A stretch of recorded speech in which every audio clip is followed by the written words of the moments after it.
নোয়াখালীর বেগমগঞ্জে বিএনপি নেতাকে লক্ষ্য করে গুলির ঘটনায় তার ভাই ও ভাতিজাকে জড়ানোর অভিযোগে সংবাদ সম্মেলন করা হয়েছে। শনিবার বিকেলে নোয়াখালী প্রেস ক্লাবে আয়োজিত সংবাদ সম্মেলনে বিএনপি নেতা হাজী আবুল কাশেমের ছোট ভাই মোহাম্মদ আবুল হোসেন দাবি করেন, গুলির ঘটনার সঙ্গে তার ও তার ছেলে ইয়াসিন আরাফাত হৃদয়ের কোনো সম্পৃক্ততা নেই। উদ্দেশ্যপ্রণোদিতভাবে তাদের ফাঁসানোর চেষ্টা করা হচ্ছে। তিনি জানান, বৃহস্পতিবার রাতে চৌমোহনী বাজারে তার ভাই হাজী আবুল কাশেমকে লক্ষ্য করে দুর্বৃত্তদের ছোড়া গুলিতে কাশেমের সহযোগী ইয়াসিন সেন্টু আহত হন। ঘটনার প্রতিবাদে শুক্রবারে সংবাদ সম্মেলন করে কাশেম। সেখানে তাদের বিরুদ্ধে অভিযোগ তুললেও তা সম্পূর্ণ মিথ্যা বলে দাবি করেন আবুল হোসেন। আবুল হোসেনের ছেলে ইয়াসিন আরাফাত হৃদয় বলেন, আমরা প্রশাসনের কাছে নিরপেক্ষ তদন্ত চাই। যদি আমাদের সম্পৃক্ততা প্রমাণিত হয় আমরা শাস্তি মেনে নিব, আর অভিযোগ মিথ্যা হলে আইনগত ব্যবস্থা নেওয়ার দাবি জানাচ্ছি। সংবাদ সম্মেলনে পারিবারিক বিরোধের জেরেই এসব অভিযোগ আনা হচ্ছে বলেও দাবি করেন তারা। আমার ভাই আবুল কাশেম আমার বিরুদ্ধে, আমার ছেলের বিরুদ্ধে যে অভিযোগ আনছে, এটা আপনাদের মাধ্যমে আমি তীব্র নিন্দা জানাচ্ছি ও প্রতিবাদ জানাচ্ছি। আমি অসুস্থ মানুষ, আমি আজ 20 দিন পর্যন্ত আমি অসুস্থ, বাজার থেকে উঠতে পারিনি।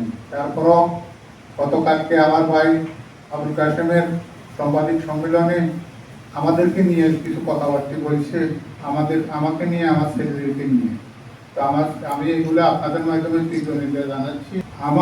আমার উপরে নির্যাতন জুলুম আজকে নতুন নয়, 15 সাল থেকে শুরু হয়েছে। এরপর 15-16 সাল থেকে উনার কিছু কার্যকলাপ আমি প্রতিবাদ করতে যাই, আমি উনার শত্রু হয়েছি। আমার উপরে উনি লোকজন দিয়ে, উনার নিজে উনার লোকজন দিয়ে আমার অনেক বেইজ্জতি, অনেক অপমান করছে। আমার যেটা হাজী আবুল কাশেম সাহেবের সাথে আমাদের পারিবারিক জায়গা জমি নিয়ে এবং আমাদের দোকানপাট দখলকৃত বিষয় নিয়ে আমাদের সাথে বিরোধ, সেই বিরোধের জের ধরে তিনি বিভিন্ন সময় বিভিন্ন ঘটনা ঘটিয়েছে। 16 সালে এবং আমাদের উপর বোমা হামলা, তেমনি আমাদের 21 সালে আমাকে মিথ্যা মামলা জড়ানো এবং 25 সালে আমাদের বাসায় প্রতিবন্ধকতা সৃষ্টি করে আমাদেরকে অপসারণ করার চেষ্টা, এবং পরবর্তীতে এইভাবে বারবার ঘটনা ঘটানোর পর ওই ধরনের সন্ত্রাসী মনোভাব বা এই ধরনের প্রতিশোধমূলক প্রতিভাব থেকে এই যে 7 তারিখ ঘটে যাওয়া ঘটনা আমাকে এবং আমার বাবাকে অভিযুক্ত করেছেন এবং অভিযুক্ত করে আমাদেরকে মিথ্যাভাবে এখানে ফাঁসানোর চেষ্টা করতেছেন। এই বিষয়টির আমি সম্পূর্ণ তীব্র নিন্দা এবং প্রতিবাদ জানাচ্ছি। এবং আমাদের সাংবাদিক ভাইদের, আমাদের এই ইলেকট্রনিক প্রিন্ট মিডিয়ার মাধ্যমে আমি বলতে চাই, সবাই এই সুষ্ঠুতা যাচাই করবেন।